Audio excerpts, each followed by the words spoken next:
I never planned to burn the kingdom down. I only wanted to save what was left of me. The receipt was crumpled, almost weightless, the way lies always are until you hold them in your hand.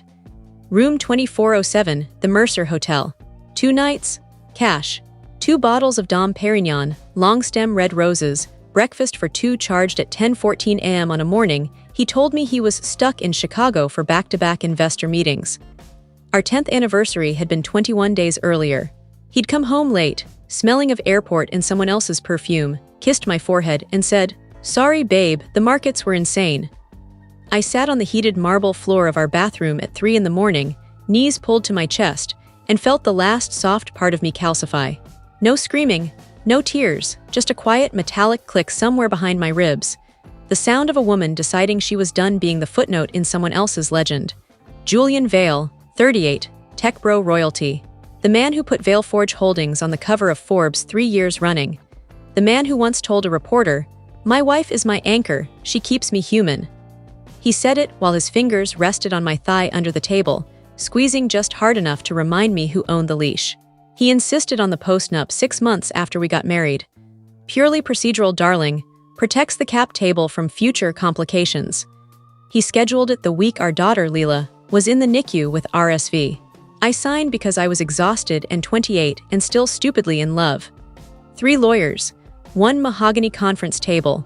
Julian in head-to-toe Laura Opiana, smirking like he'd already won the rest of his life. I had my own lawyer add a writer. 47 pages in, buried between the boilerplate, in 9-point font. In the event of proven marital infidelity, by Party A, Julian, Party B, Catherine, is granted irrevocable proxy over Party A's entire shareholding in Vale Forge Holdings for a period of 5 years, inclusive of all voting rights and board privileges. Julian signed without reading past page 2.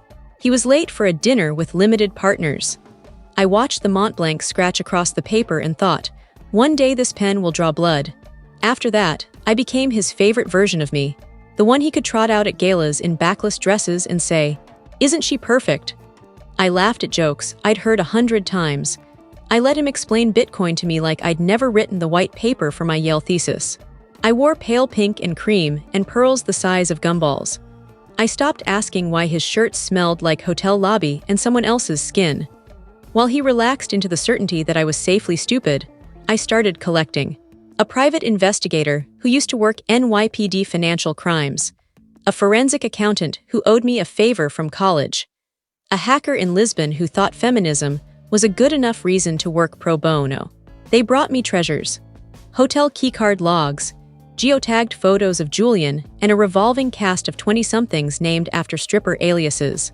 Venmo payments labeled marketing consult and brand ambassador fee. One girl, Scarlett with 2 T's, had the nerve to invoice him for emotional labor. I kept everything on an encrypted drive hidden inside a hollowed-out copy of What to Expect When You're Expecting. He never opened it. He called it your mommy propaganda. I started showing up at board meetings. "Darling, I just want to support you," I cooed. I wore kitten heels and brought Tupperware of lemon bars dusted with enough powdered sugar to make 70-year-old men weep. They patted my hand and called me sweetheart and told me everything. How Julian was quietly amending the bylaws to make himself untouchable. How he'd engineered a poison pill that would flood the market with new shares if anyone ever tried to take the company from him. How his new employment contract included a $240 million golden parachute, triggered even in the case of termination for cause. I smiled, refilled their coffee, and took diligent little notes in a pink leather journal. Then December came, and Julian decided he needed powder and perspective in Aspen with Scarlett with 2 T's. He kissed Leela goodbye, told her daddy had to go fix the snow, and promised to FaceTime. I waited 24 hours after his Gulfstream took off. Then I invited the entire board to our Tribeca penthouse for an intimate holiday dinner. 15 men who controlled 92% of the voting shares. I wore black, floor-length, high-neck, severe, the color of funerals and chessboards. I fed them Wagyu and 1982 Chateau Margaux. I let them smoke cigars on the terrace overlooking a city glittering like broken glass.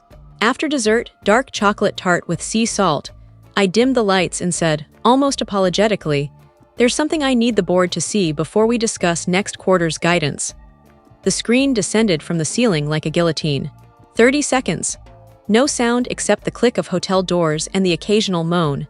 Julian in the elevator of the Mercer, mouth on a girl young enough to be his junior associate. Julian in the back of a Maybach, hand up a different skirt. Julian in our Hamptons house. Our house. Fucking someone on the bed where I'd given birth to our daughter via emergency C-section. I watched their faces go from indulgent to pale to green. Then I placed the post-nup on the table. Original ink. Notarized. Clause 47 highlighted in tasteful canary yellow. The silence was so complete I heard the ice in Harold Klein's bourbon melt 1 cube at a time. Harold Chairman, 81 years old, 3 bypasses, looked at me like he was seeing me for the first time in 10 years.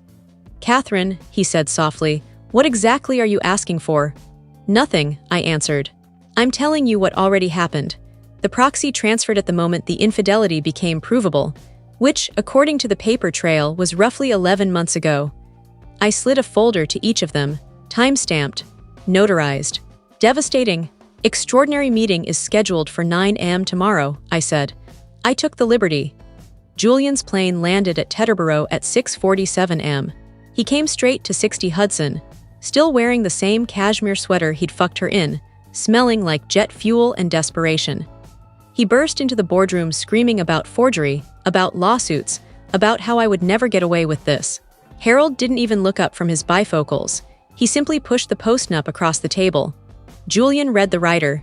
His mouth opened, closed, opened again. For the first time since I'd met him at 23, Julian Vale had nothing to say. The vote took 4 minutes.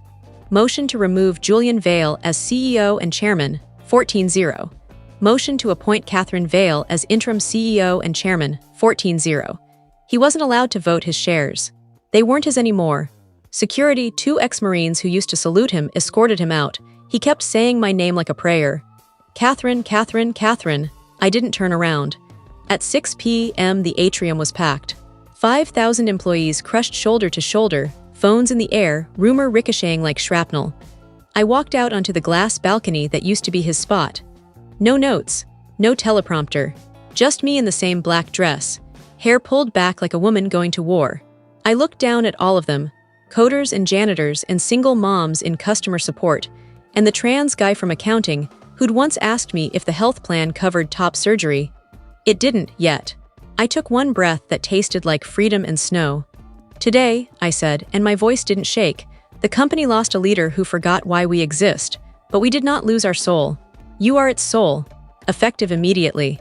Every single employee, full-time, part-time, contractor, intern, receives a 15% equity grant, fully diluted, vested over 3 years.